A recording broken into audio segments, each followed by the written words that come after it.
Hey guys, tonight we're floating into a world where vegetables defy gravity, lakes sprout cities, and farmers walk on water. That's right, you're about to spend a dreamlike night drifting through the chinampas, those magical floating gardens of the Aztec Empire. You paddle gently, the water is calm, but it smells like wet leaves and earthy secrets. The air hums with low croaks and soft insect song. And ahead of you, long stretches of greenery shimmer in the moonlight like green rugs stitched to the surface of the lake. It's quiet, except for the wooden plunk of your oar and a faint snore from a duck you just startled. You're moving toward the legendary gardens of Lake Texcoco, a place so ingeniously built, it could turn a swamp into a salad bar for millions. You probably won't survive this, not because anything dangerous lurks, but because the Aztecs built their empire on such astonishing resourcefulness that it might make you question your ability to assemble an IKEA shelf. So, before you get comfortable, take a moment to like the video and subscribe, but only if you genuinely enjoy what I do here. And let me know in the comments where you're listening from, and what time it is in your corner of the world. Now, dim the lights, maybe turn on a fan for that soft background hum, and let's ease into tonight's journey together. You're drifting in from the west, toward the island city of Tenochtitlan. The sun has dipped, and now the lake mirrors the stars. You lean slightly forward, eyes scanning for signs of solid ground, but instead you see narrow pathways of earth floating just above the waterline. These aren't sandbars or hidden land. They're alive, sprouting with herbs, squash, marigolds, and the dark feathered blooms of Tlaxcal xochitl, Aztec chocolate flowers. So fragrant you want to lie down and sniff yourself to sleep. A local farmer greets you with a nod. His canoe is packed tight with green onions, purple maize, and what appears to be a highly judgmental chicken.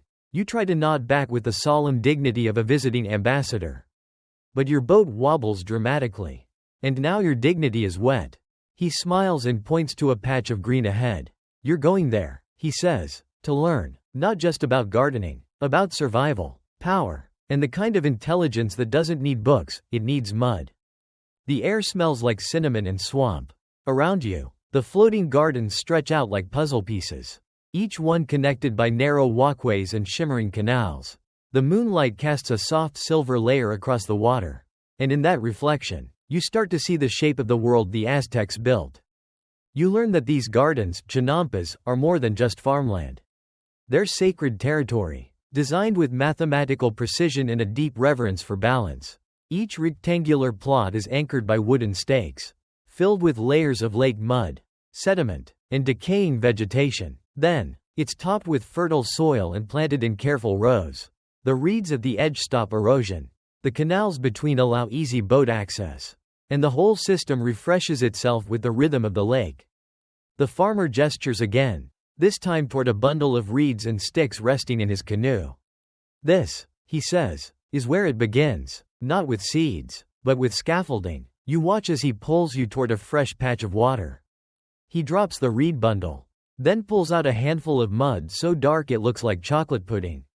He slathers it over the reeds, working quickly, slapping it down like frosting on a soggy birthday cake.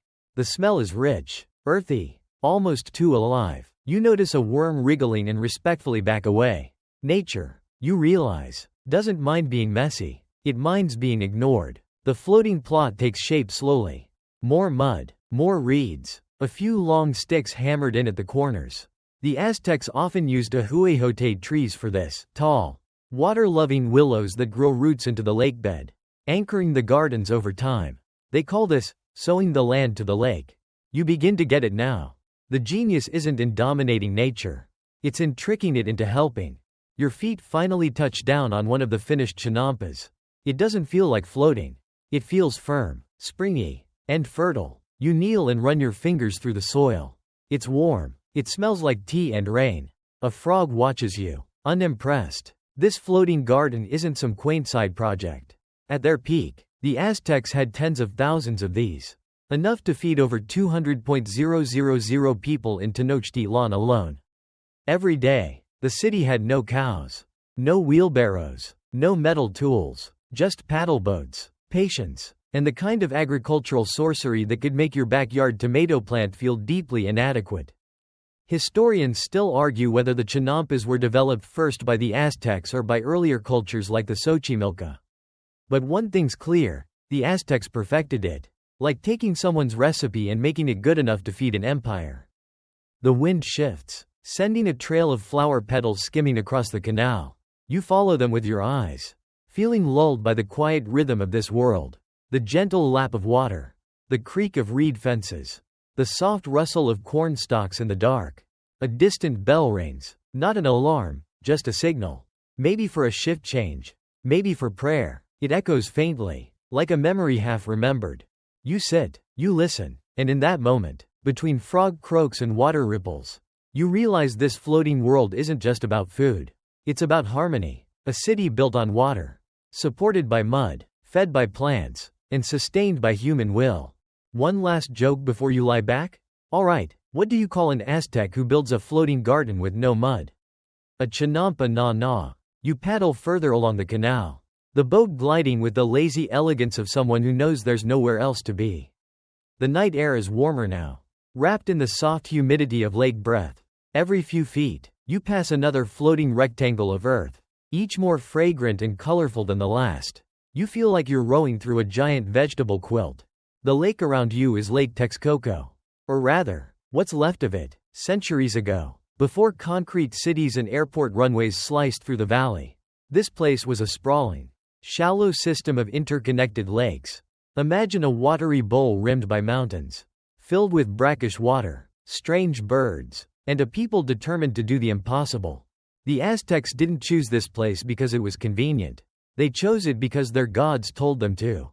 According to legend, they were searching for a sign, an eagle perched on a cactus, devouring a snake. When they finally saw it, right here, on a swampy island in the middle of the lake, they did not sigh and say, "Well, this'll be a logistical nightmare."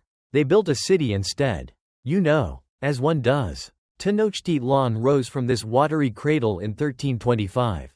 At first it was a collection of small islands, linked by wooden causeways, but within a few generations, it became one of the most astonishing urban centers on the planet. Think Venice, but with more jaguars. You peer into the water as your boat drifts, half hoping to glimpse the stone foundations of the old city. Instead, you see the reflections of flickering torches, rows of maize swaying in unison, and the silhouette of a heron standing like a sentry on the far bank. The city didn't just float, it functioned. Thousands of canoes wove through canals like blood through veins. Each day, a flotilla of farmers paddled in with fresh produce from the chinampas. Tomatoes, chilies, beans, squash, and the crown jewel, maize. The Aztecs treated corn like a divine gift. And if you ever get the chance to eat a tortilla fresh off a griddle in Mexico City today, you'll understand why. But the lake was no gentle mirror. It was full of problems. Brackish water, seasonal floods, salt content high enough to kill crops. You know, little things. And yet the Aztecs found a way.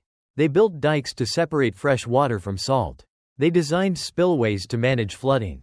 They constructed aqueducts to bring clean water into the city, even laying clay pipes to carry it across causeways. Engineers today would nod approvingly, though probably with a tinge of envy. Historians still argue whether the original layout of Tenochtitlan came fully formed from priestly visions or evolved over time through communal trial and error. Either way, what emerged was a city so advanced that when Hernán Cortés arrived in 1519, he reportedly compared it to Venice and then burned it to the ground because, well, colonizers, your canoe nudges against the bank of another chinampa. This one looks slightly different. The crops are arranged in tight spirals, like green fingerprints left on the lake. A man stands barefoot in the middle, chanting softly as he scatters a powdery mixture over the plants. You ask what he's doing. He tells you it's crushed shells and ash, part fertilizer, part ritual. He says the plants like it. He also winks and tells you the frogs do too. But you're not sure if that part's a joke. The lake itself provided more than just transport and irrigation. It was also a mirror of the Aztec cosmos. They believed the world was built in layers, sky above, underworld below, and the earthly realm in between. The reflective water surface wasn't just scenic, it was symbolic. Standing on a chinampa, you were literally balanced between heaven and the dead. You pause, letting that thought settle. Your paddle makes a small splash. Like a heartbeat, the moon has risen higher, casting a milky sheen over the crops. Every leaf seems to glow. Floating cities may sound like science fiction today. But here, they were daily life. Kids played along canal banks. Lovers rode together under starlight. Merchants drifted by, shouting prices, their canoes stuffed with chili peppers and gossip.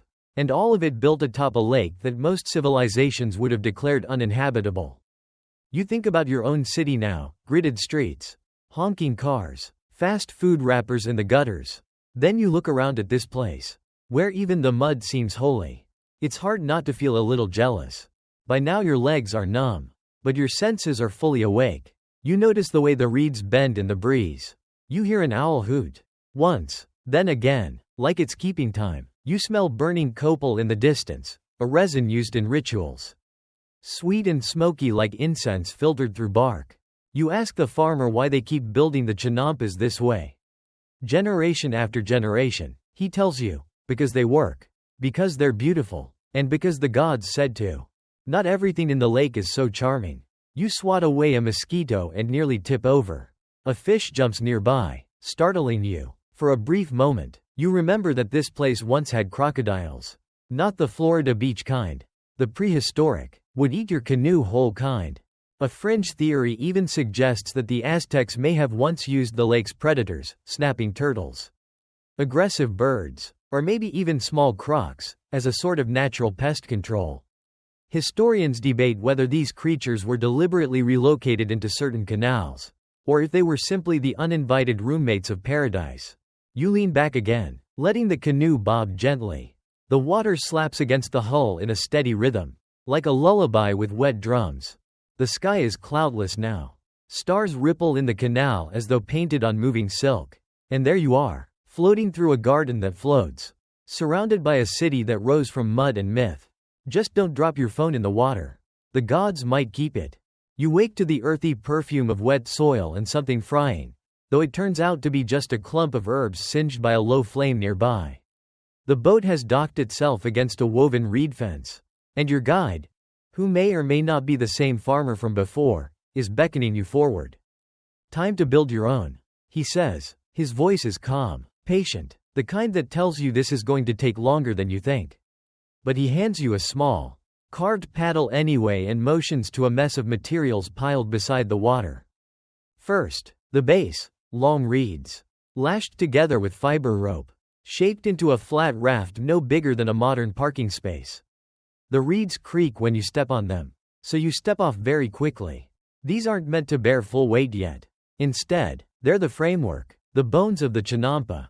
Then, the layering begins. Mud from the lake bottom, scooped by hand or simple baskets, is slathered on top. It smells stronger than you expected, like warm compost and pondweed. But this, you're told, is gold, nutrient-rich muck, stirred by fish and thyme, is what gives the gardens their lasting fertility. As you try your hand at the layering technique, it quickly becomes clear that you are not a natural. Your mud heap leans like a soggy mattress. A group of passing children paddling by in a canoe laugh and throw what looks suspiciously like a squash at you. You dodge, barely. Your guide chuckles and steps in. With practiced ease, he flattens the top of the structure, adding compost and dried plant matter in tidy layers. Over this, he places a thin mesh of branches, creating something like a natural net to hold everything in place. The final touch? Willow saplings, known as ahuejotes, planted at the corners. These grow quickly, their roots plunging into the lakebed to stabilize the whole platform. In a few years, they'll be tall, leafy trees that double as windbreaks and anchor points. You sit beside your muddy, squishy creation, proud and sore. The sun has climbed higher, and the air has taken on a baking warmth. Birds dart overhead, chirping like they've got 1,000 errands and no patience for tourists. The genius of chinampas, you're realizing, is in how modular they are. You can add to them, extend them, even combine them with others. They're Lego gardens, except made with mud and spiritual obligation. Historians still argue whether these floating gardens were technically floating. In reality, many chinampas were anchored to the shallow lakebed and didn't bob around like lily pads. But the illusion was strong, and the name stuck. Chinampa roughly translates to woven place of reeds, which sounds more poetic than mud raft that smells like fish food. What's not up for debate is their efficiency. Modern agricultural experts have studied chinampas and found them to be among the most sustainable farming systems ever devised. They require no chemical fertilizers, recycle organic waste, and yield multiple harvests per year. It's like vertical farming without the vertical. You're offered a cup of something thick and green. It's a drink made from spirulina, a nutrient-dense algae harvested from the lake. The Aztecs used to collect it by skimming the surface with woven mats, drying it into cakes, and consuming it as a protein source. You sip. It tastes like blended spinach with a hint of lake monster. But you don't complain. Nearby, another farmer is adding fertilizer to his chinampa. It's a mixture of ash, crushed bones, and, this part makes you blink, human waste. Night soil, they call it. The Aztecs had a complex sanitation system, including public toilets and waste collection services. The waste was taken to the chinampas, aged, and used as fertilizer. It's sustainable, it's effective, and suddenly, that spirulina cake isn't sitting quite right. Still, you admire the logic. Nothing goes to waste, even the waste. You ask the guide what keeps the gardens from dissolving in heavy rains. He points to a lattice of sidewalls, woven from reeds and branches, that line each chinampa. These act like retaining walls, holding the soil in place even during flooding. Over time, roots from plants and trees further bind the structure together. It's both simple and sophisticated, kind of like building a house out of lasagna and hoping it stands through a storm, but this lasagna fights back. A fringe theory suggests that chinampas weren't just for farming. Some archaeologists believe they were also used for ritual space, with certain gardens set aside for medicinal herbs, offerings, and spiritual ceremonies. You wonder if your mud heap has offended any lake spirits. But then again, it already looks like a cursed bean dip. As you walk down the narrow strip of land, stepping carefully between young maize plants and bushy amaranth, you begin to notice how alive the chinampa feels. Bugs zip through the air, bees bobble among the flowers, and every plant seems to lean toward the water's edge like a sunbather on vacation. And then there's the sound, a constant whisper of water. It laps, trickles, sighs. The lake is never fully silent. And in that endless hush, there's a strange kind of peace. No motors, no sirens, just the sound of a civilization listening to its own breath. The day drifts onward. You help transplant chili seedlings into the soil. The farmer shows you how to line them up using a taut string and a carved planting stick. He warns you that crooked rows annoy the gods. You're not sure he's joking. When the last plant is nestled in, he stands back, claps his hands once, and grins. Now it's yours, he says. You look down at your plot, mud-stained, imperfect, slightly lopsided, but it's a garden. Your garden, floating, sort of, ancient in design, fresh in spirit. As you sit beside it, the air cooling again with late afternoon shade, you let the scent of damp soil and flowering marigold carry you into stillness. You built something today, even if it smells like frog soup. The sun begins its slow descent, casting golden fingers across the canal water as you lie back beside your chinampa. Your fingers are caked in dirt. Your back aches in places you didn't know had bones. And there's something suspiciously leafy stuck in your hair. You are, in short, becoming one with the mud. Just as you're about to drift off completely, you're jolted by a snort. Not your own. A pig-sized creature with slick fur and a flattened snout is rooting around the garden edge. Your guide waves it off. Don't worry, he says. Just a tlacuache, harmless. Unless you owe it money. You're not sure whether to laugh or run, so you compromise by lying very still. It's feeding time, not for you, yet, but for the garden. You're invited to join a fertilizing ritual. Now, don't get too excited. This isn't some grand ceremony with dancing priests and fire dancers. It's more biological. Your host pulls out a woven basket and hands you a scoop. You peek inside. It's warm. It's squishy. It smells like fermented pond dreams. This, he explains, is the secret sauce of the chinampa, the decomposed slurry of lake detritus. Ground up reeds, kitchen scraps, and a touch of animal dung for spice.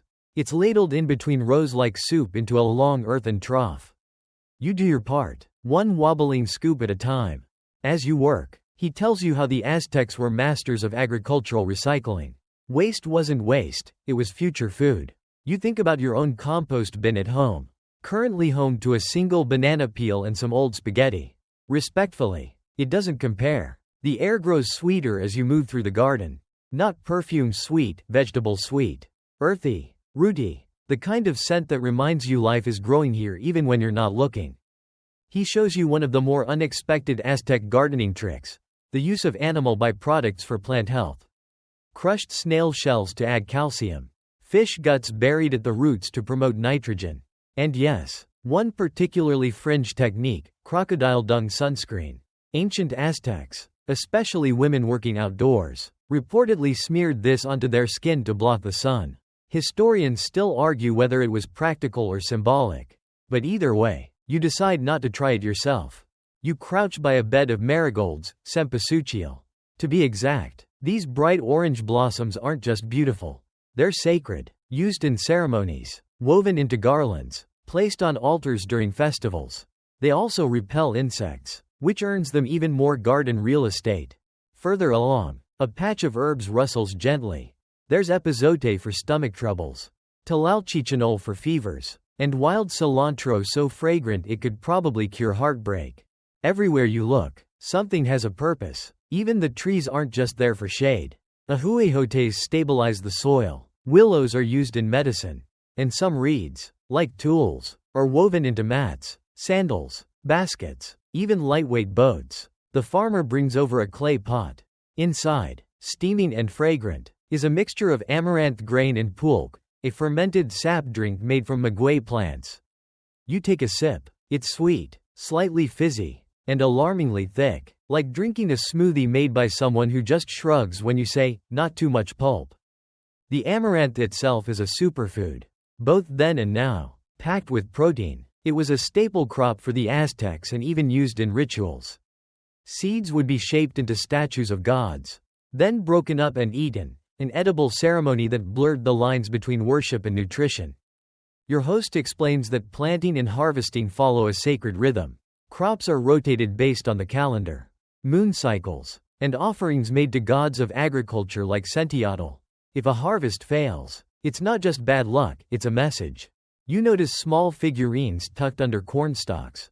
Little clay figures, some with painted eyes, some clutching tiny bundles. These are offerings, planted in the soil to bless the growth or protect it from harm. You resist the urge to talk to them. Barely. At the end of one row is something different, a low mound covered in bright flowers and topped with obsidian shards. Your guide nods toward it. Reverent now. A marker, he says, for the ancestors. You crouch beside it, the obsidian glinting in the fading sun. It's quiet here, so quiet, in fact, that you begin to hear your own breath bouncing softly off the water. Historians still debate how spiritual the daily farming routine was for the average Aztec. Some believe it was deeply intertwined with their cosmology. Others think it was just practical with a ritual topcoat. But in this moment, surrounded by plants that feed both stomach and spirit, it's hard to see a line between the two. As you stand again, you realize your hands are stained green. Your knees are dirty. Your stomach is, suspiciously, rumbling. You're not sure if it's hunger or the spirulina catching up to you. But either way, your guide laughs and hands you a roasted sweet potato. It's wrapped in a corn husk and still warm from the coals. You take a bite. It's soft, smoky, and sweet in a way that tastes like the memory of sunshine. You could get used to this. The day is closing. Frogs begin their nightly choir. The air cools slightly, bringing a damp breeze that carries the scent of crushed mint and wet stone. You think back to the fertilizer, the herbs, the gods, the jokes about sunscreen and snakeskin. This garden isn't just clever, it's alive in ways you're only beginning to notice. And, as your guide says good night and drifts away in his canoe, you realize something else. You're not just floating on a garden. You're floating inside a story. One made of roots and rituals, of laughter and labor. Stitched together with mud. And possibly haunted by that squash-throwing child from earlier. Watch your back. You're awakened before dawn by the chirp of crickets and the thunk of a paddle against a hollow canoe. Your guide is back, this time with a bundle of tools and a look that says, "Hope you're ready to work." You pretend to stretch heroically while secretly trying to shake off a cramp in your spine. Chinampa life is beautiful, but your back hasn't signed off on the arrangement yet. Today's lesson is about rhythm, not music. Though you hum something vaguely heroic to stay awake, but the agricultural rhythm of planting, pulling, and patience. The guide hands you a sharpened stick and gestures toward a basket of amaranth seeds. You kneel beside a row and begin the ritual. Poke, drop, cover, move, poke, drop, cover, move. It becomes hypnotic, like a kind of muddy meditation. You lose track of time and possibly where your left foot is. Amaranth was a sacred plant to the Aztecs. Not just a food, but a symbol of resilience and cosmic order. Its tiny seeds are packed with protein, and its deep magenta leaves can be used in rituals, dyes, and surprisingly tasty stews. Your guide mentions that, in some ceremonies, people would craft figurines of the gods using amaranth and honey, only to ritually eat them afterward. You glance at the bag of seeds in your hand, suddenly feeling like you're holding something very tiny and very sacred. As the sun rises, the light reveals the full scope of the chinampa system. You see rows upon rows of crops stretching across the misty water. Each garden lined with reeds and ahuejote trees, their roots dangling like underwater braids. Birds wheel overhead, and the occasional fish splashes near the bank, startled by a heron's shadow. Your host waves you over to a second patch. Time to harvest maize. The stalks tower over you, golden and swaying. Each cob is wrapped tight in its husk, waiting to be pulled free with a twist and a snap. It's oddly satisfying, nature's own bubble wrap. As you work your way down the row, your fingers find not just corn but spiders, startled beetles, and one very defensive lizard. It stares at you like you've just interrupted its thesis. You apologize and move on. You notice how the farmers don't rush. Everything is deliberate. Every movement has weight. There's no tractor roaring by, no buzzing timer, no spreadsheet telling them whether they've optimized the planting to yield ratio this quarter. Just the sun, the soil, and a quiet understanding that if you care for the earth, it usually returns the favor. Historians still argue whether chinampa agriculture could scale beyond its local use. Some say the system could feed even larger cities with proper maintenance. Others point out that it requires communal cooperation on a level few societies can maintain without falling into squabbling or dictatorship. Either way, it worked beautifully for centuries in Tenochtitlan, and no one here is measuring yield per acre with a clipboard. A fringe belief holds that Aztec farmers used lunar calendars not only for religious festivals but for crop rotation and planting dates. Some swear that when the moon tilted just right, they could predict the best days for germination. Whether true or not, your guide makes a show of squinting at the sky, muttering something about bad corn luck if you plant on the wrong waning crescent. You nod solemnly, pretending you understand lunar agronomy. By midday, your hands are blistered, your knees are muddy, and your shirt smells like onion roots. You sit under an ahuejote tree to rest.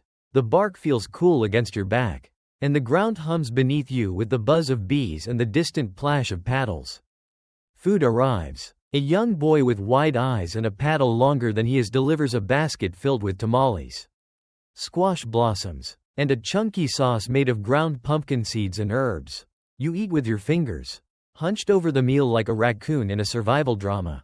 It tastes like the sun, the lake, and something smoky you can't quite place. The guide points at your clumsy planting row from earlier and makes a face like someone who's just seen their child draw on the wall. But then he laughs and says it's a good start. He tosses you a challenge. Plant an entire row in a straight line without tipping over. While he hums the rhythm of a ceremonial drumbeat, you take the challenge. You plant like a champion. Only trip once. The row looks okay, a little wobbly at the end, like it had a long night out. But the seeds are in, and no lizards were harmed. You spend the afternoon watering new plantings. Not with buckets. Aztecs used ditches, canals, and capillary action. It's a slow, smart system where the water soaks in from the sides. Your host explains that overwatering can sour the roots, just like impatience can ruin a stew. You nod as if you've never scorched rice. You spot something unusual, a garden of strange red plants, squat and thick-leafed, growing in a square spiral pattern. These, your guide tells you, are medicinal herbs, carefully tended by a healer. He gestures for silence as a woman approaches, collecting leaves and murmuring names. She ignores you completely, which somehow feels right. This section of Chinampa is older. The trees taller. The soil darker and richer. The air even feels thicker. It has memory. The guide says some Chinampas are hundreds of years old, passed down from one generation to the next like a family member with a muddy face and green thumbs. You look out over the canal as the sun leans toward the horizon. The water sparkles like a mirror shattered into diamonds. Canoes drift past, quiet and unhurried. Children laugh somewhere distant. A dog barks once, then decides it's too much effort. You've planted, you've harvested, you've tripped over at least 4 root systems and bonded with one aggressively spiritual lizard. Not a bad day. As dusk spreads its purple fingers across the sky, you curl up under the ahuejote tree. The soil is still warm from the sun. You close your eyes and feel the hum of life still happening all around you, quiet, slow, ancient. A final thought before sleep takes you. Maybe the secret isn't that the gardens float. Maybe it's that everything else has sunk too fast. The morning mist clings to your face like cool silk as you ease into the canoe once more. Today, you're not farming. You're floating with purpose. It's market day. Time to follow the winding canals into the pulsing heart of Aztec commerce, where squash, gossip, and obsidian blades all trade hands with equal value. Your host, now dressed in a brightly woven sash and an amused expression, loads baskets into the canoe with practiced rhythm, tomatoes, chilies, dried herbs, and bundles of amaranth. One last item, a small cage with a squawking bird inside. You raise an eyebrow. He shrugs. For a song, maybe. As the canoe drifts forward, the canal traffic thickens. Canoes slip past like shadows, each piled high with goods.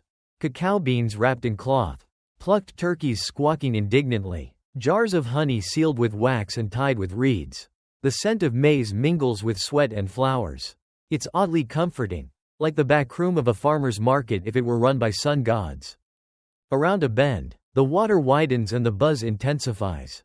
You've arrived at one of the canal-side markets, bustling without shouting. This isn't chaos, it's choreography. You dock beside a floating platform where several other traders are tying off. Some of the older vendors nod in greeting. One offers you a tortilla for no clear reason. You take it. Historians still argue whether this kind of market setup counts as decentralized commerce or if it functioned as part of a more centralized imperial control. But either way, it's impressively smooth. No barcodes, no checkout lines, just respectful bartering and the occasional side-eye over price. Each merchant has their own patch. Mats laid out with piles of avocado. Handmade pottery. Obsidian blades so sharp they practically whisper threats. And even musical instruments. You hear the soft echo of a flute. Then spot a boy testing one shaped like a jaguar's head. He blows into it. The sound is so convincingly feline. You nearly leap into the water. Your host begins trading. Chilies for feathers. Amaranth for salt. A few choice cobs of maize for a woven shawl dyed in crushed cochineal. A red pigment made from insects that became one of the empire's most prized exports. You hold it up to the light. It shimmers like blood and sun. He turns and hands you a small bag of cacao beans. Grinning, these were currency in the empire. He tells you, 1 bean could buy a tomato. A handful might buy a rabbit. 100 might just get you a night with a good storyteller. You check the bag. You've got 10 beans. That probably buys a joke and half a banana. Commerce on the water isn't limited to the marketplace either. You notice canoes drifting slowly, selling hot food right off small clay stoves built into the boat floor. One smells like roasted pumpkin, another like grilled fish with lime. You buy a tamale stuffed with squash blossoms and beans and nearly burn your tongue in your excitement. Totally worth it. You move through the canal now as an honorary trader. A woman paddles past selling necklaces made of dried flowers and bones. She offers you one. You ask if it's magical. She says it is. You wear it just in case. Along the edges of the market, farmers trade more than food. There are tools, dried medicinal herbs, and even paddles carved from rare wood. You pause beside a vendor sharpening a blade. The obsidian edge gleams like a shadow caught mid-scream. He lets you hold it. It's so light and so sharp that you question every kitchen knife you've ever owned. And then there are the gossip traders. Older women with baskets of tortillas and a suspiciously sharp ear for news. They trade rumors like beans. Someone's nephew ran off with a canoe full of agave. Someone else saw a jaguar in the maze again. And there's word from the north of strange people with shiny armor. You store this last piece away. Foreshadowing never travels alone. A fringe theory exists that Aztec merchants also served as informal spies, gathering intel as they traveled between cities. Some say they carried coded messages in bead patterns or woven belts. Whether or not that's true, one thing is clear. These people knew how to multitask. Sell salt, trade chilies, then quietly note how many warriors are stationed near the docks. Subtle. As midday heat rolls in, the activity begins to slow. Deals are sealed with polite nods or the clink of small stone weights used for balancing value. You see no shouting, no aggressive haggling. The tone here is steady. Like everything else in the chinampa system, fluid, respectful, grounded in centuries of knowing when to speak and when to paddle away. Your host finishes his last trade and begins the return journey. Canoe sitting lower now, heavier with new goods and the faint smugness of a successful trader. He hands you a small gourd. You open it. Inside is a liquid that smells of fermented fruit and spice. Pulque again, but this time sweetened with cinnamon and chili. You sip. It tastes like a summer argument you enjoy losing. On the way back, he teaches you how to sing to the lake. Not for entertainment, but to keep rhythm with your paddle.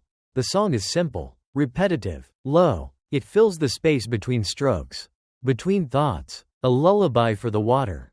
You pass by other returning boats. A group of teens leans back, letting their baskets float alongside on tied reeds. One is playing a bone flute lazily, like the tune is being pulled out of the air rather than pushed through breath. You smile, shoulders loose now, fingers trailing in the water. You felt the market's pulse, traded smiles and beans, listened to the gossip of goddesses disguised as tortilla sellers, learned that commerce doesn't always mean spreadsheets and scanners. It can smell like roasted maize and sound like slow paddles. As the chinampas reappear, their green edges poking from the mist, you realize the floating gardens weren't just for growing crops. They were stages for life, for trade, for song, and maybe, just maybe, that bird from earlier was indeed worth a song. The garden may float, but the water doesn't always play nice. Today, you're tagging along with the engineers, the unsung wizards of the Aztec world. Those quiet geniuses who kept this whole soggy miracle balanced and breathing. Your guide insists it's just a little maintenance. But judging by the tools and the serious expression he's wearing, you suspect the lake has other plans. You board a narrow canoe stocked with clay jars, reed bundles, measuring cords, and what looks suspiciously like a ceremonial ladle. Precision and prayer, your guide says with a grin. And maybe a little luck. You glide toward the outer rim of the chinampa fields, where water flows faster and salt starts to sneak in from the edge of Lake Texcoco. That's the first lesson today. The enemy isn't always a sword or a Spaniard. Sometimes it's salt. Lake Texcoco wasn't uniformly fresh. Its brackish nature was both a challenge and a teacher. The Aztecs learned quickly that the delicate balance between salty and fresh water determined whether crops thrived or withered. So they got clever. You arrive at the dike system, a long, low barrier made from mud, stone, and tightly bound reed fencing. It snakes through the lake like a sleeping serpent. Its job is simple. Keep salt water out. Let fresh water in. Your host gestures proudly. This is the Nezahualcóyotl dike, he says, named after a king poet engineer. Because of course, Nezahualcóyotl, ruler of Texcoco in the 15th century, wasn't content with just writing verses and winning battles. He also masterminded a system of dikes and canals that made Chinampa life sustainable. His dike stretched miles across the lake, managing salinity with the calm ruthlessness of a seasoned parent monitoring sugar intake. Historians still argue whether this massive engineering feat was entirely his doing or if he simply refined earlier structures. Either way, it worked. The Chinampas thrived, crops drank clean water, and the lake, for once, behaved. You wade into the shallows, where the water laps gently against your knees. Your task? Inspect the reed panels along a crumbling section. The mud squelches around your ankles with the sound of soggy betrayal. Your guide demonstrates how to remove and replace sections of reed fencing. It's like dental work, but wetter. As you tug and weave, you notice tiny shrimp darting around your fingers. They tickle. You almost drop the panel you're holding. Your guide smirks but says nothing. When the fence is patched, you climb back into the canoe. Ahead is another kind of infrastructure, an aqueduct running parallel to the shore. Built with clay pipes and raised wooden channels. This system carries spring water from the mainland to the chinampas. It's not just irrigation, it's life insurance. The engineers of the Aztec world didn't rely on brute force. They watched, measured, waited. If a section of canal flowed too quickly, it eroded the chinampa edge. Too slow, and the water stagnated. So they adjusted. They built sluices, gates, and stone anchors. They timed canal cleaning with moon cycles. Some even claim they watched the behavior of birds to know when a flow needed redirecting. A fringe theory suggests that they trained fish to behave in certain parts of the waterway to help manage mosquito populations. You ask your guide if that's true. He shrugs. Fish are smarter than people think, he says, but also easier to trick. Midday sun beats down as you reach a section overrun with algae. It looks like pea soup had a fight with a salad and lost. Your guide dips a long-handled scoop into it and sniffs. Too thick, he mutters. Too quiet. You squint, trying to understand. He explains, still water breeds rot. It smells wrong, attracts pests, and poisons roots. So they stir it, they channel it, they keep it moving. You grab a paddle and help agitate the canal surface, breaking up the algae bloom and letting the current take it away. You pass a series of small stone cairns built along the canal bank.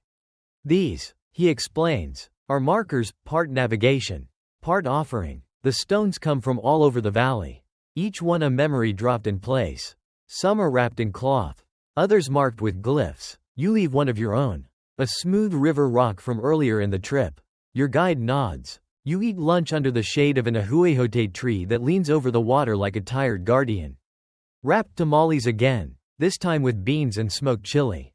The steam smells like courage and indigestion. You savor every bite. As you rest, a small group of children paddle past, chanting a rhyme. Your guide listens, smiling softly. A water song, he says, taught by their grandmothers to remember which canal leads home. In the distance, you hear someone striking a clay bell. It echoes gently through the mist. A call to gather, a warning about rising water, or just someone celebrating a harvest. You can't tell. It all blends together in a calm that vibrates just under the surface. Historians still wonder how the Aztecs maintained these networks with such consistency. Some believe there were full-time engineers. Others think maintenance rotated among families, tied to sacred duty. Either way, it required collective buy-in. No lone genius, just muddy hands and a shared belief that floating gardens deserve floating effort. The afternoon fades into golden stillness. You return to your own chinampa, the soil still soft from the morning. You reach down and touch it, warm, damp, alive. The engineers never got statues. No feathers, no temples, but without them, the city would have sunk long before the Spanish arrived. You whisper a quiet thanks. Before your guide leaves, he gives you a reed whistle. Blow it if the water rises too high, he says. Then he paddles away. You turn it in your fingers. It's light, hollow, simple, and maybe the most powerful thing you've held all day. Dusk settles like a silk shawl over the chinampas, and everything softens. The reeds hush. The insects hum in low, sleepy patterns. Even the birds seem to glide a little slower.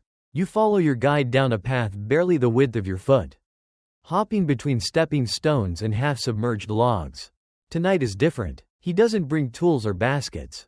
He carries only a bundle of flowers and a tiny clay bowl. You're headed to a shrine. Not one built of stone or towering columns. This one blooms from the mud itself. You reach the end of a long finger of land, and suddenly, the space opens up into a small clearing. Here, on a raised patch just above the canal line, is the quiet altar, a rectangle framed in river stones, edged with flowering herbs and tree roots. The smell is almost overwhelming. Marigolds, damp earth, crushed sage. You kneel, not because you're told to, but because standing feels too loud.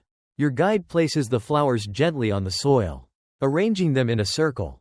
He adds small bundles of maize and a few cacao beans, then lights a piece of copal resin in the clay bowl. Smoke curls upward, slow and deliberate, winding through the branches like it's searching for something. This is a shrine to the gods of growth.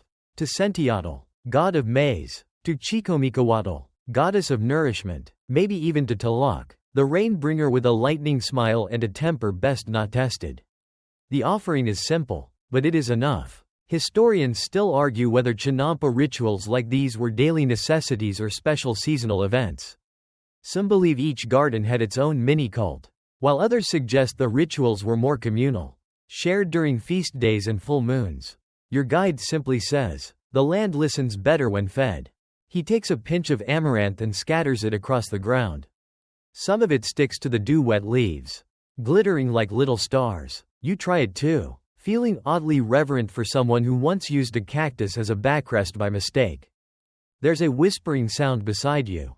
You glance over and see another figure, an older woman in a cloak woven with dark blue thread, her face hidden in shadow. She carries a jar of water and pours it into a carved groove around the shrine. The water circles the space slowly, soaking into the soil, blessing it from below. She nods once at you and disappears down a different path. You ask if she's a priestess. Your guide shakes his head. She's a grandmother. That's better. Chinampas aren't just for crops. They're also places for memory. Many families maintain small sacred patches to honor the dead, to mark births, to pray for rain or say thank you for it holding off another day. You realize this isn't just a shrine. It's a family's heartbeat, grown into the mud. Your guide hums a song now. A low, slow tune with only a few notes. You catch on and join him. It's not in any language you know, but it fills the air like steam. Even the bugs quiet down to listen. You're handed a small wooden carving. Rough and simple, a maize cob with a face. It's not meant to be fancy. Just symbolic. You plant it into the soil beside the flowers. For your own garden, he says. You nod, though your own garden probably consists of a potted aloe and a dead basil plant. A fringe belief suggests that the chinampas themselves had spirits, mud beings born from centuries of planting and offering. These weren't malicious spirits, just watchers, helpers, quiet guardians who kept the water balanced and the roots strong. You glance at the flower circle and wonder if something under there is watching you back. Hopefully approvingly. As the sky deepens into navy, your guide lights a row of candles in shells, setting them gently on the water. They float outward like stars leaving home.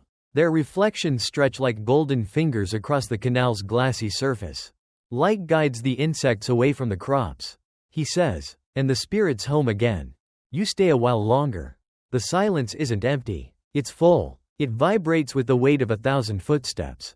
1,000,000 hands in the soil. Centuries of gratitude carved in petals and flame.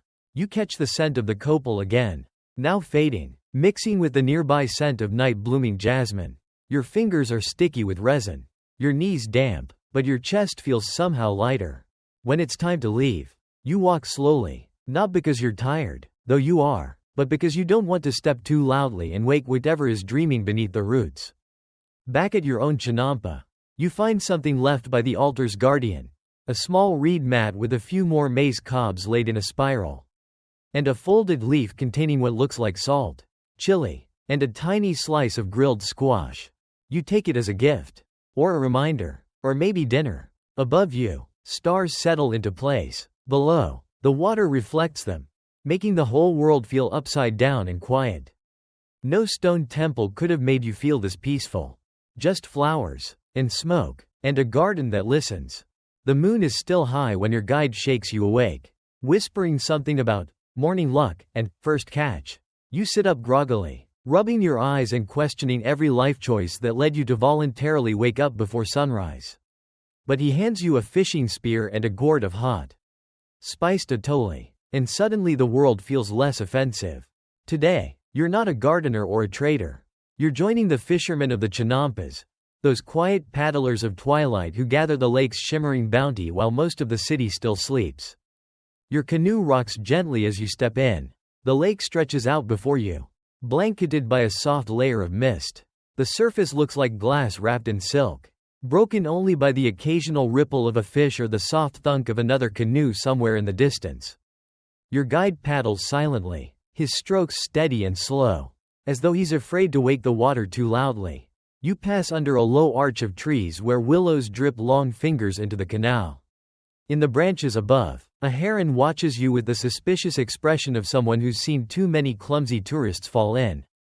Fishing here is different. There are no nets cast dramatically over the water. No rods with shiny lures. It's intimate, almost ritualistic. Your guide shows you how to stand, low, knees bent, weight forward. He points to the spear, made of long cane with a sharp obsidian tip bound in place with maguey fiber. He holds a hand up. Wait, wait. Then, a splash, a flick of movement, and the spear is down. A tilapia the size of your forearm wriggles on the end. He lifts it with a small nod and a smile that suggests he does this in his sleep. Probably has. You try. You wait. You see a flicker. You jab. You miss. You jab again. You almost fall. The heron chuckles. You swear it does. Eventually, you catch something, not a fish, but a fat, muddy frog that leaps from your canoe with such contempt that you feel personally insulted. Your guide pats your back kindly. Try again, he says, but with fewer splashes. Historians still debate how much of the Aztec diet came from fishing. Some records emphasize the importance of maize, beans, and squash, while others highlight the massive quantities of fish, amphibians, waterfowl, and even insects harvested from the lakes. In truth, the answer is probably both. A floating buffet, tailored to whatever was biting that morning. You move to another spot, where the reeds grow thicker and the water runs cooler. Your guide pulls out a woven basket and tosses it lightly into the water. It sinks slightly, then bobs. Shrimp trap, he says, also catches gossip, if you bait it right. As the trap settles, you help gather water snails and algae from the edges of the chinampa. These aren't snacks, they're fertilizer components, useful in balancing the delicate chemistry of the soil. Nothing is wasted here. Even the fish guts from breakfast will return to the earth in some sacred, slightly squishy form. There's a moment when everything stills. The mist lifts just a little, and the first fingers of sunlight spill across the canal. The water glows gold. You see the fish now, dozens of them, hovering just beneath the surface like shadows waiting to rise. You hold your breath. You throw the spear. It connects. The fish isn't huge, but it's yours. You hold it up, triumphant, covered in lakewater and smugness.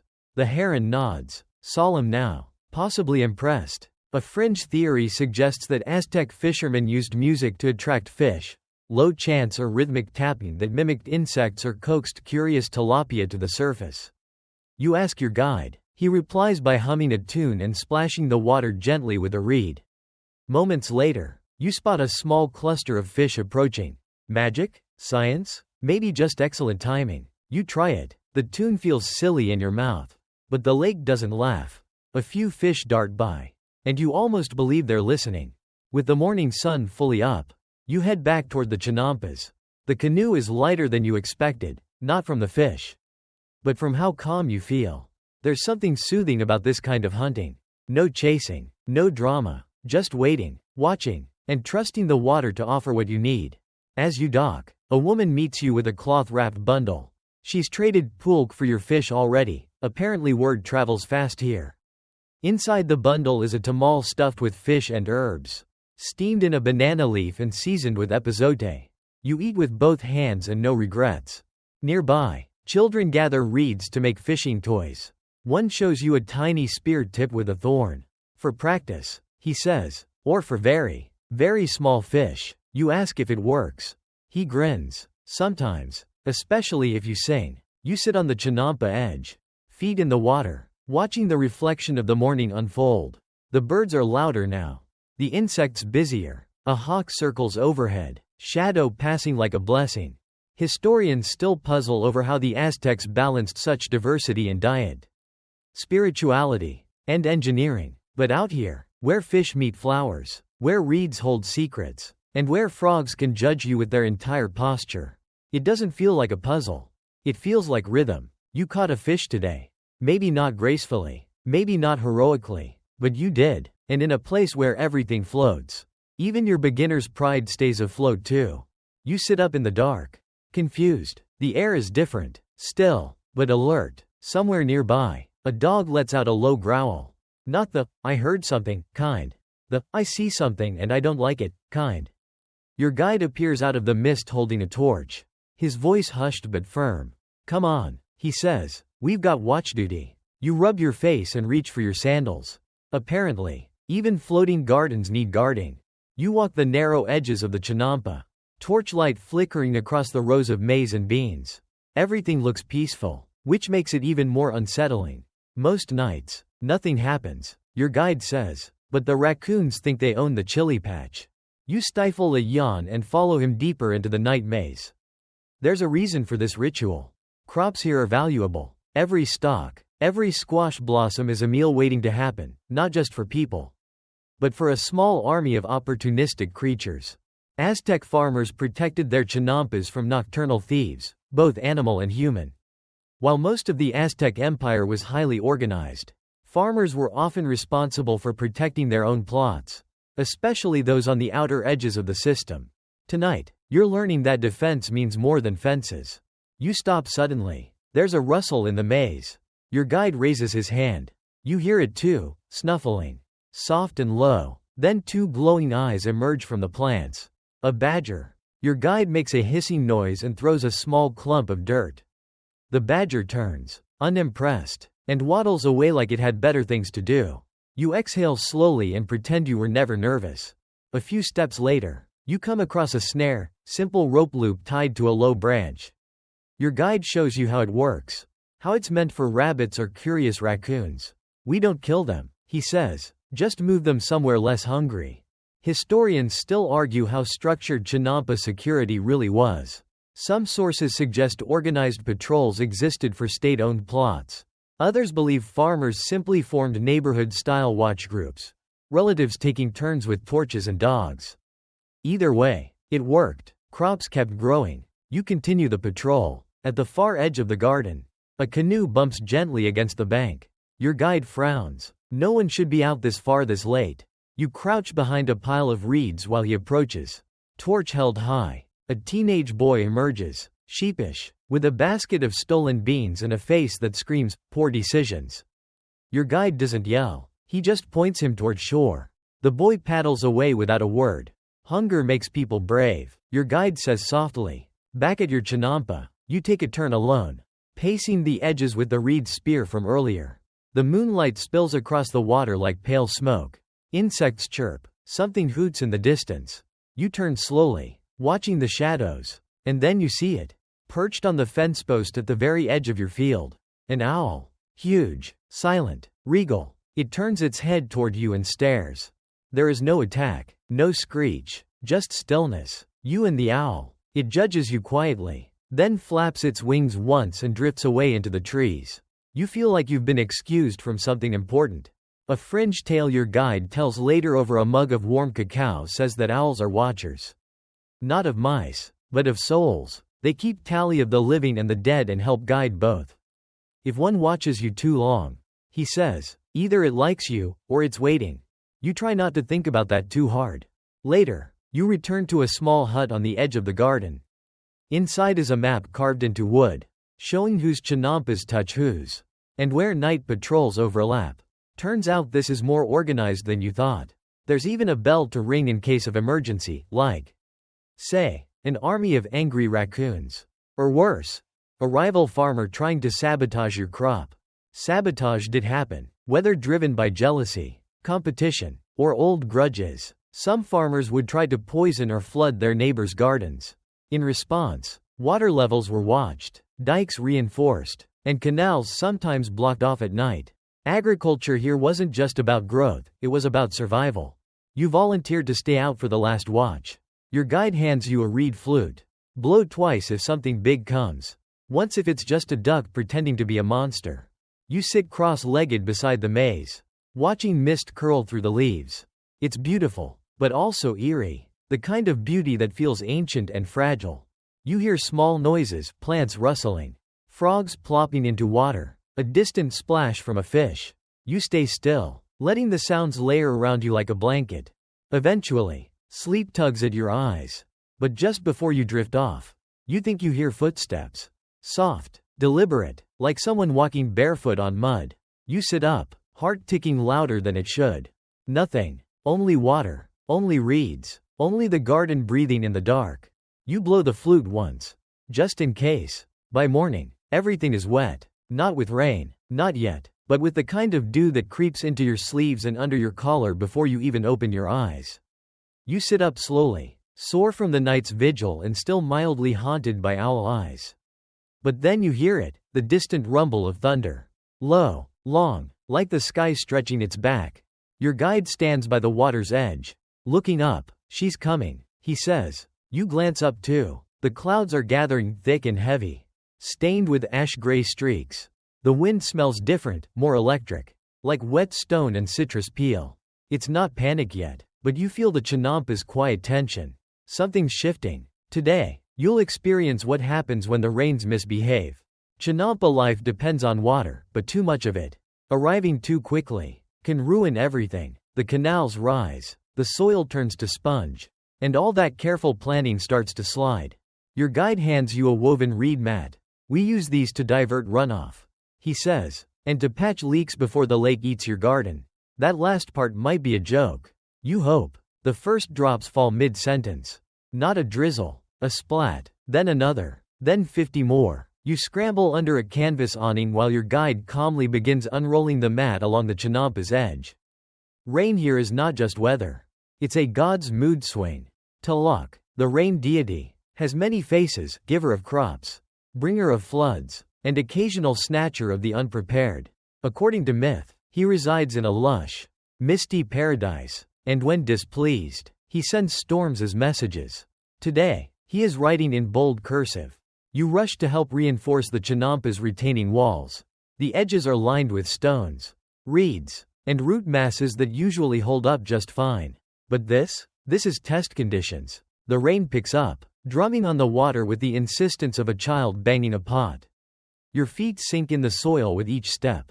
The canals are rising. You're not alone. Other farmers are out too, shouting to each other across the fields, tossing reed bundles and directing runoff into backup channels.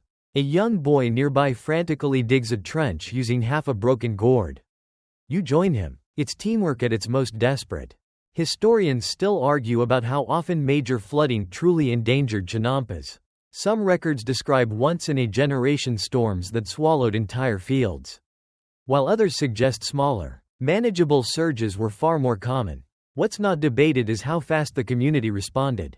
Everyone pitched in, engineers, farmers, priests, even children with gourd bowls.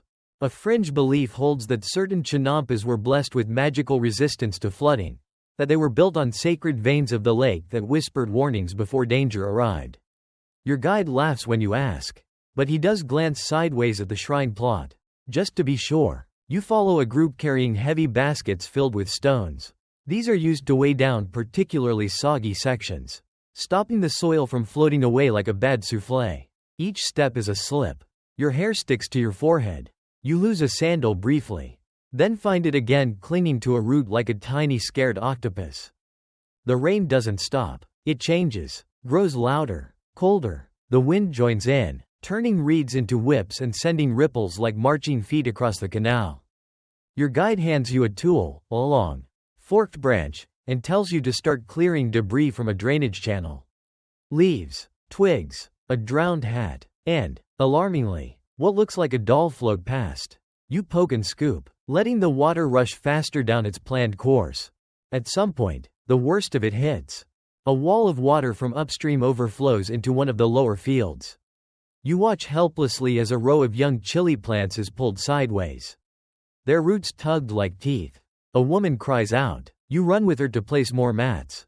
Your fingers numb, your breath short. Then, quiet. Not silence. Exactly. But a pause. The storm lets up just enough to breathe. The clouds still hang, heavy and brooding, but the worst seems to have passed. You stand dripping, blinking through the rain, staring at a chinampa that looks less like a garden and more like the set of a historical disaster film. Your guide sits down, soaked and smiling faintly. We did all right, he says. You sit beside him, both of you ankle-deep in mud and misplaced cornstalks. A canoe floats by carrying a group of teenagers cheering like they just won a battle. One of them waves a soggy sandal. Could be yours. Eventually, the repairs begin. Farmers reshape the walls, replant what they can, and offer small gestures at their shrines, candles, a pinch of ash, a muttered thank you that sounds suspiciously like a complaint. Aztecs knew how to hold two emotions at once, gratitude and grumbling. You help bail water from the lowest corners of your chinampa using a clay bowl. It's slow, repetitive, and strangely soothing. The water runs clear again. The soil starts to hold. You look up at the sky, no longer angry, just exhausted. The wind calms. Birds return, hopping nervously from branch to branch like critics surveying a messy stage. Your guide walks you through the damage. It's not as bad as it could have been. A few rows lost, some herbs drowned, one shrine slightly askew, but the trees held, the walls bent without breaking. And the garden, this floating miracle stitched from mud and prayer, is still here. You sit again beneath an ahuejote tree, steaming slightly from the heat of your own wet clothes. The air smells like petrichor and wet maize. Your stomach rumbles. Later, over roasted squash and freshwater shrimp. Your guide tells you of a flood from his childhood, one that lifted an entire chinampa and sent it drifting like a ghost raft across the lake. They found it days later, perfectly intact, with a confused dog still on board. So, maybe the gardens don't just float. Maybe they survive, even when the lake forgets to be gentle. The storm leaves behind a kind of hush. The water, once agitated, now mirrors the sky in milky gray. The plants, freshly rinsed, stand a little taller, like they've just had a spa day. You, on the other hand, smell like wet dirt and heroic regret. You help your guide replant a few of the washed-out rows. But he waves you off. You've done enough, he says. Besides, you've got spying to do. You raise an eyebrow. He nods toward a distant chinampa, where a group of strangers are gathered in unusually fine tunics. They don't carry baskets or tools, just scrolls and ink, and the kind of posture that says, "We're not from here. Time to meet the rivals." You drift closer by canoe, staying just inside a screen of reeds. These men are clearly not farmers. They're envoys from a neighboring Altepetl, one of the many independent city-states that dot the Valley of Mexico. Their tunics are richly embroidered, their sandals clean, and their expressions both curious and calculating. They're here on a friendly visit. But your guide doesn't buy it. They're here to steal our gardens, he mutters, chewing a piece of roasted squash like it's political commentary. The envoys are studying the chinampa system carefully. They whisper while pointing at the layered soil, measure the spacing between maize stalks, and trace the edges of reed walls with their fingers like they're reading a map to buried treasure. One unrolls a scroll and starts sketching. Historians still argue whether chinampa knowledge was freely shared or tightly guarded. The Aztec Empire often absorbed new regions through both diplomacy and intimidation. And chinampa agriculture was a valuable piece of that puzzle. Some believe rival city-states sent spies disguised as traders or pilgrims to learn the secrets of floating cultivation. Others think the system spread naturally, through trade and marriage. Your guide prefers the spy theory. You can always tell, he says. They walk like they're afraid to get dirty. You observe quietly as one of the men attempts to climb onto a chinampa and immediately slips, landing in a puddle of chilies. He hops up quickly, brushing off his robe with wounded dignity. Your guide suppresses a snort. You recognize one of the elder farmers approaching the group. He's respected here, known for maintaining the most productive plot on this side of the canal. He greets the envoys politely, offers them water and roasted maize, and begins to speak in measured tones. You paddle a little closer, just in time to hear him explain the rotation pattern of crops, how beans replenish nitrogen in the soil after maize, how amaranth is best grown in the shadow of taller plants, how each section of the chinampa must breathe between harvests. The envoys nod, scribbling furiously. There's something generous about the elder's tone. He's not guarding knowledge, he's offering it. But your guide leans over and whispers. That's because he's not giving them the real trick. What trick, you ask? He didn't tell them about the compost mixture. Without the right blend of lake muck, ash, and fermented night soil, the plants grow weak. He's letting them copy the form, not the soul. It makes sense. The chinampa isn't just a structure.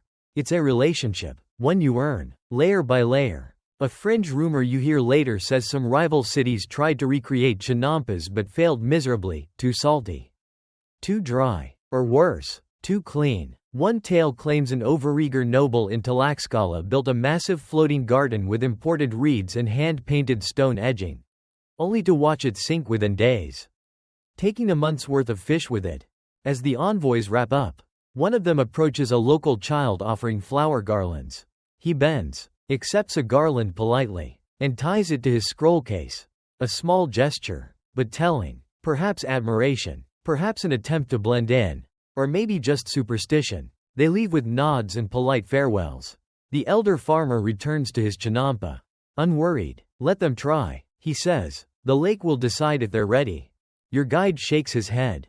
They'll get the measurements right, but they won't sing to the water. You ask if that part really matters. He shrugs. Only if you want your food to taste like something. You spend the afternoon helping to plant a second wave of maize. This time spacing the seeds in a pattern that your guide insists comes from the stars. He doesn't elaborate. You don't ask. Later, he shows you a hidden section of the canal where certain families hide tools in case of sabotage: stone hoes, extra baskets, and long poles carved with glyphs that double as both paddles and weapons. You ask if that means there were ever chinampa wars. Not official ones, he says, but sometimes someone's beans end up mysteriously flattened. You pass a young girl kneeling beside a tiny floating shrine. She's whispering into a shell. You ask what she's doing. Telling the garden my secrets, she says, so it'll help keep them. The sun lowers again, casting bronze across the water. The strangers are gone, but the feeling lingers. Not fear, not even resentment, just the quiet certainty of people who know they've built something worth stealing, and something not easily taken. You sit back in your canoe, watching dragonflies stitch zigzags across the canal. The lake exhales. The garden waits. Whatever the others took with them today, they didn't take the heart of it. And that, your guide says with a wink, is why you never teach a rival how to compost with the wrong type of frog. You wake to the sound of boots. Not sandals, not the soft pad of bare feet over wet ground, but boots. Heavy, foreign, wrong. You sit up too quickly, heart racing, and peek over the edge of your chinampa. What you see doesn't belong. Armored men wade through the shallows, their metal glinting like daggers in the morning light. Behind them, smoke rises in uneasy spirals. Canoes have been overturned, shrines lie trampled, and the sound, so loud now, is the crack of Spanish gunpowder. The Spanish have arrived. Your guide appears beside you without a word. His jaw is set, his eyes dry but red. He carries nothing but a paddle and a cloth bundle tied at his waist. Stay low, he whispers. You follow as he crouches through the reeds, using the twisted corners of the garden to stay hidden.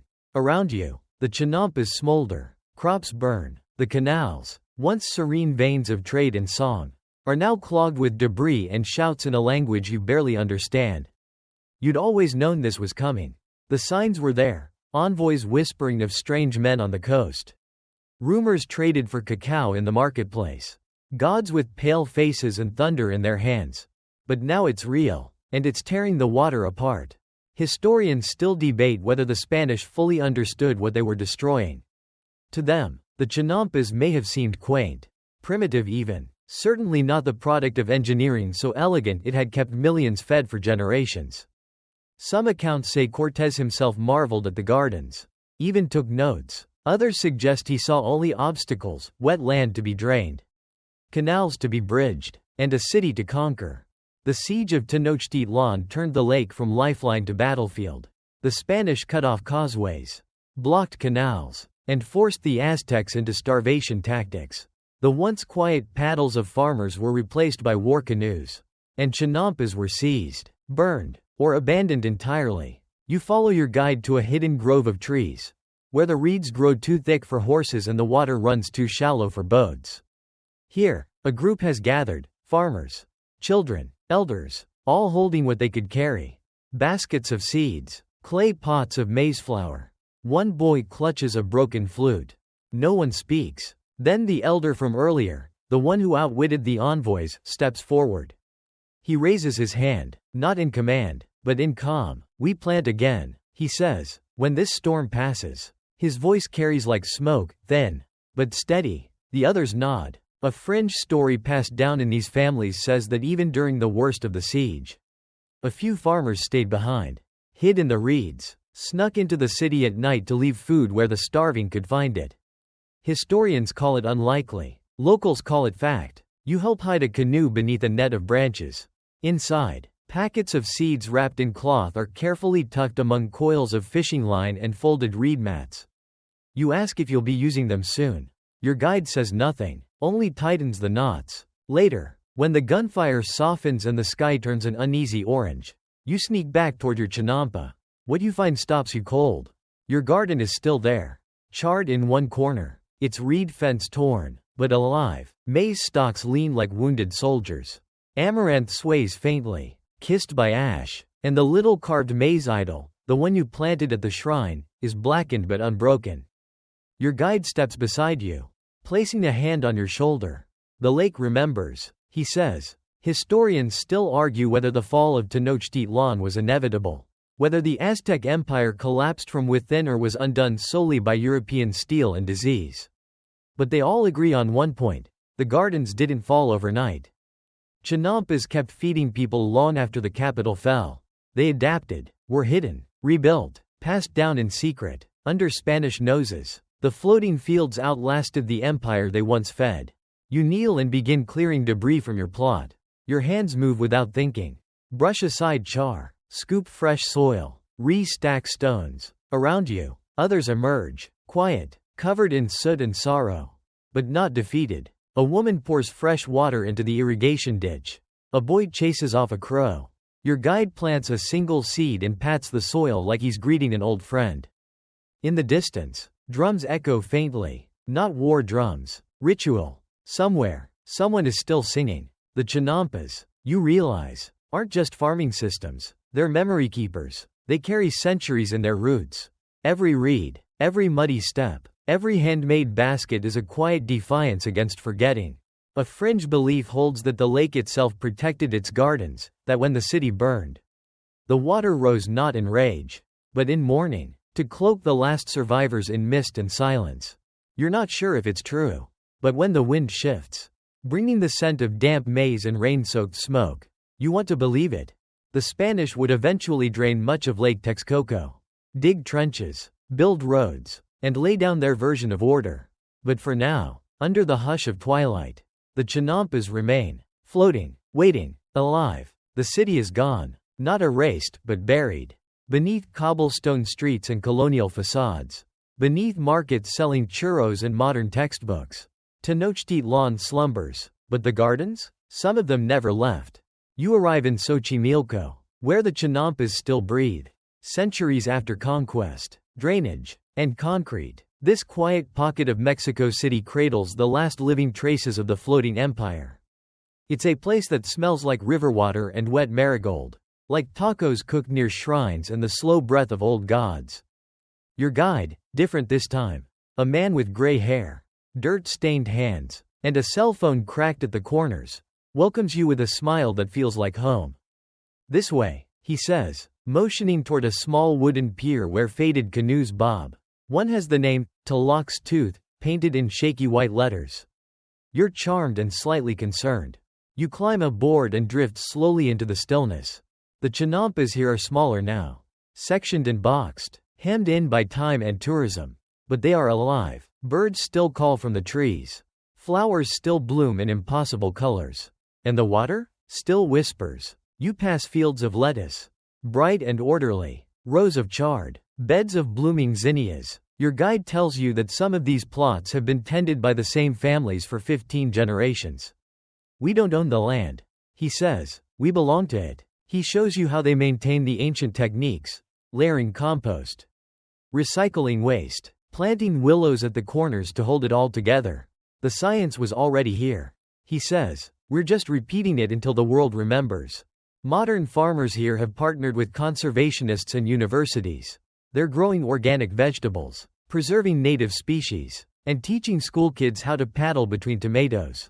It's history class with muddy shoes.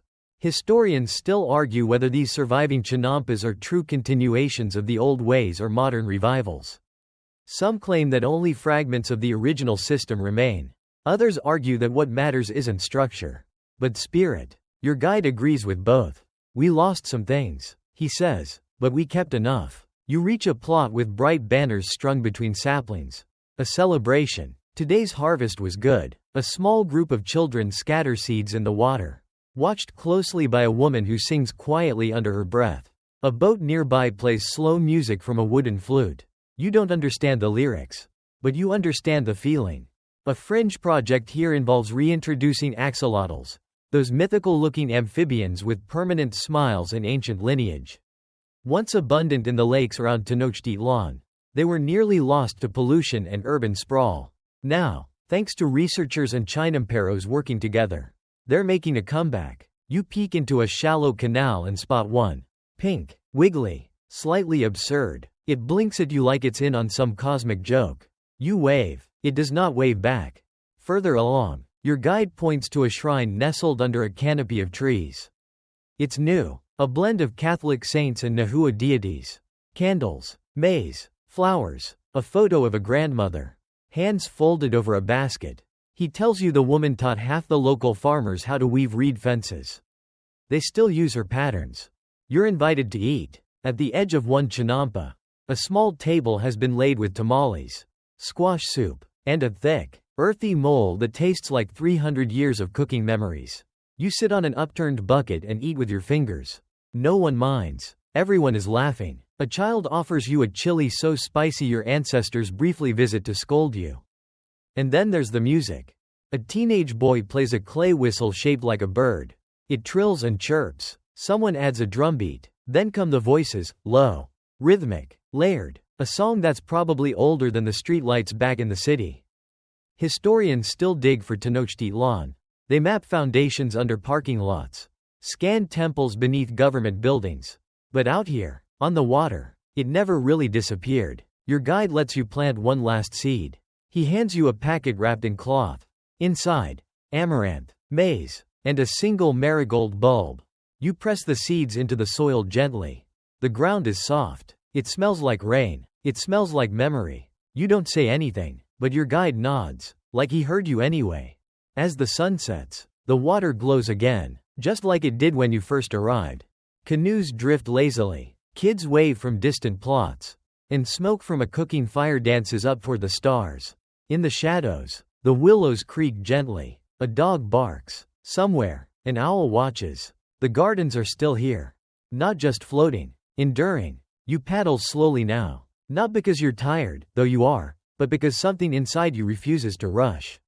The water cradles the boat like a mother rocking a restless child. And the air is thick with twilight and the scent of warm earth. You pass the edge of the chinampa you helped build what feels like a lifetime ago. The maize is taller now. The chili seedlings have taken root. A single marigold peeks through near the shrine. You'd like to think it remembers your hands. Your guide waits ahead, perched at the end of a long, narrow dock made from old logs and faded rope. He's watching the sunset, feet dangling just above the water. You join him without a word. For a while, neither of you speaks. The sounds are enough. Frogs singing lazily. Water lapping at the posts. A bird calling once before gliding into the reeds. He breaks the silence. It doesn't matter how many come. He says, the lake always wins. You nod, though you're not entirely sure what he means. But somehow, you understand anyway. He gestures out across the canal. You've walked the paths, planted the rows, listened to the night. He pauses. Now you carry the gardens too. You blink, surprised by the weight of that thought. That the memory isn't something you leave here. It's something that floats along with you. Historians still search for proof of daily life on the chinampas. But some things, quiet glances, shared songs, muddy fingerprints pressed into a basket handle, don't leave records. They just echo. Your guide hands you a folded cloth. Inside, tied with a reed string, are a few items, a maize seed, a bit of lake mud, and the tiny carved idol from the shrine, cleaned and dry. You look at him. You'll know where to plant it, he says. Then he smiles, as if that explains everything. Nearby, a canoe drifts past with two women singing softly. Their voices rise and fall like paddles dipping into the water. The words don't matter. The melody is older than translation. The wind stirs. The ahuejote trees rustle one last time. Your guide steps into his canoe and pushes off, heading slowly back toward the darkening horizon. He doesn't wave. You don't need him to. You lie back in your own canoe now. staring up at the sky. The stars have returned. They look like they've been watching the whole time. The canal is smooth beneath you, and the boat rocks in a rhythm you've come to trust. In the distance, the chinampas shimmer faintly, floating like thoughts you're just beginning to remember. And you drift. Past fields now quiet. Past shrines lit by single candles. Past trees that whisper old names to the wind. The gardens have become part of you now. Not just the plants or the soil, but the silence, the slowness, the knowing. And even as the night deepens, you feel the lake hold you.